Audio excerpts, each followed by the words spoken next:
बिस्मिल्लाहिर्रहमानिर्रहीम।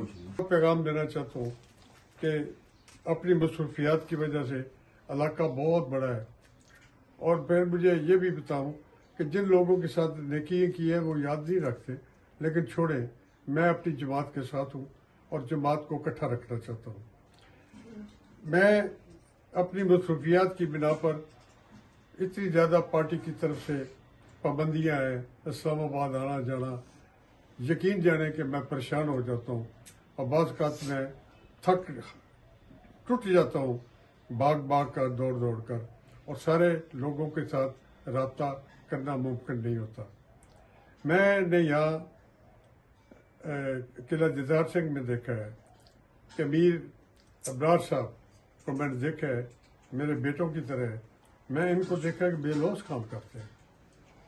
काम करते हैं, और मैंने देखा है कि अपनी ज़ात से बाला होकर ये उन लोगों का काम करते हैं जो इनको जायज़ तौर पर, जिन पर सरमायाकारी भी करनी चाहिए और जिनका कोई डेवलपमेंट काम में हाथ भी बटाना चाहिए।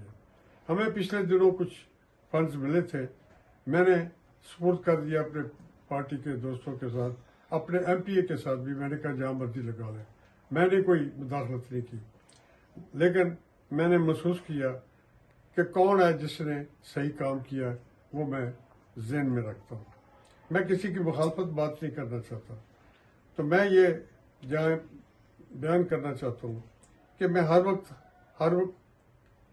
तैयार हूँ, हर वक्त जाना चाहता हूँ, लेकिन इंसानी तौर पर बात का मुमकिन नहीं होता, टाइम नहीं होता। तो मैं मीर साहब को, मैंने इस बेटे को बेटा समझता हूँ। मैंने इनको देखा है कि दिन रात काम करते हैं, लोगों की खिदमत भी करते हैं। मैं इनके हवाले से मैं ये चीज़ जो है बयान करना चाहता हूँ कि जो मुझसे रब्ता करना चाहता है वो इनसे रब्ता कर ले, और जो जायज़ ये काम कर सकते हैं ये खुद करेंगे। मैं भी एक मरकज़ियत इनको हासिल होगी, मेरा इनके साथ पूरा तावन होगा, और मैं इनको कहूँगा कि मेरे बिहाफ पर लोगों को जो वादा करें उसको मैं भी पाबंद होगा इंशाअल्लाह। अल्लाह ताला इस मुल्क की खैर करे, और पाकिस्तान मुस्लिम लीग और मियां नवाज शरीफ को अल्लाह ताला सेहत, ज़िंदगी और तरक्की अता फरमाए, और पाकिस्तान की खिदमत करने का मौका दे। बहुत शुक्रिया।